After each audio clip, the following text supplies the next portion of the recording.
Okay, how's it going, everybody? We're going to read Ho Chi Minh again, 1952. This is Atrocious Crimes of the U.S. Interventionists. This is out of The Imperialist Aggressors Can Never Enslave the Heroic Vietnamese People by Ho Chi Minh, written in 1952. So let's go ahead and get into this. This is Atrocious Crimes of the U.S. Interventionists. Defeated on the battlefield, the French colonialists retaliated upon unarmed people and committed abominable crimes. Hereunder are a few examples. As everywhere in the enemy-controlled areas, on October 15, 1951, at Ha Dang, the French soldiers raided the youths even in the streets and presaged them into the puppet army. And there, as everywhere, the people protested against such acts. 3 young girls stood in a line across the street in front of the trucks packed with the captured youngsters to prevent them from being sent to concentration camps. These courageous acts were worthy of heroine Raymond Diennes. The French colonialists revved the engines, and in a split second, our 3 young patriots were run over. In October 51, the invaders staged a large-scale raid in Tay Bin province. They captured more than 16,000 people, most of whom were old people, women and children, and pinned them in a football field surrounded by barbed wire and guarded by soldiers and dogs. For 4 days, the captives were exposed in the sun and rain, ankle-deep in mud. They received no food and no drinking water. Over 300 of them died of exhaustion and disease. The relatives and friends who brought food to the captives were roughly manhandled, and the food was thrown into the mud and trampled underfoot. Mr. Fack, a surgeon of 70, who tried to save the victims' lives, was shot dead on the spot, as also were a number of pregnant women. Incensed by these barbarous acts, the townsfolk staged a strike and sought ways and means to help the internees. The determination of the population compelled the French colonialists to let the food in, but on order of Colonel Charton of the French Expeditionary Corps, it was declared a donation from the USA. On October 38, October, maybe it's 28, this is 38, but maybe it's 28. On October 28, 1951, in Le Van Lam, 27 from Ha Khoi.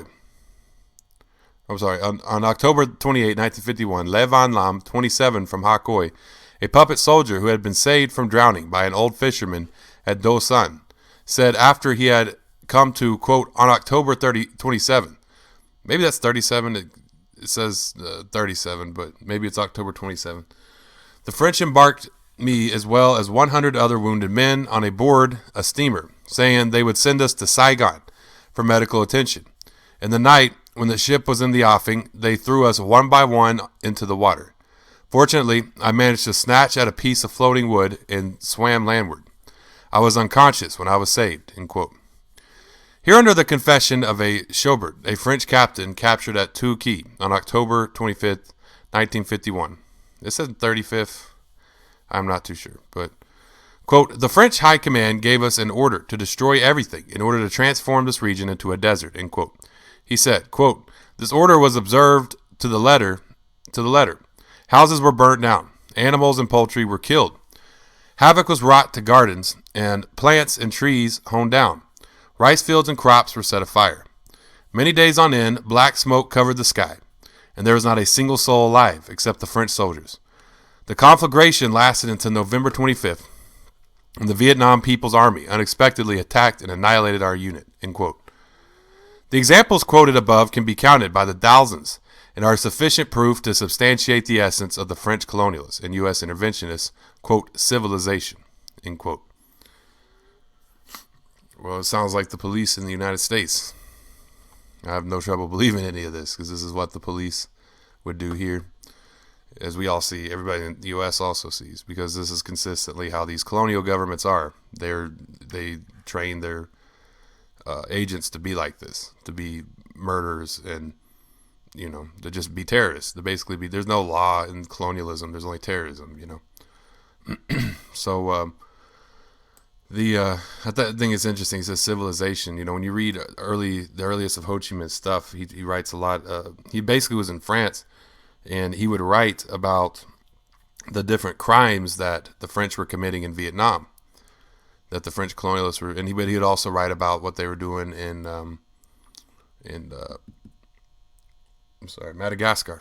Their other colonies they had, and he would put it on on display and distribute them in France.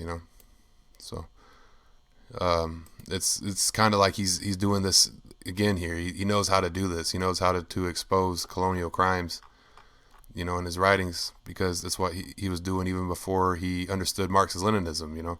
It's what it's like he says, it was patriotism, not communism, that led me to the Third International in Leninism. So that's so this is the atrocious crimes of the U.S. interventionists. Next, we're going to read achievements recorded by the Democratic Republic of Vietnam. So thank y'all for tuning in. Y'all have a great day. Well, Facebook, Twitter, Tumblr, Medium, and TikTok. All these are Marxist. YouTube, subscribe, hit the notification bell. And thank y'all for tuning in. Y'all have a great day in Dodadagoy.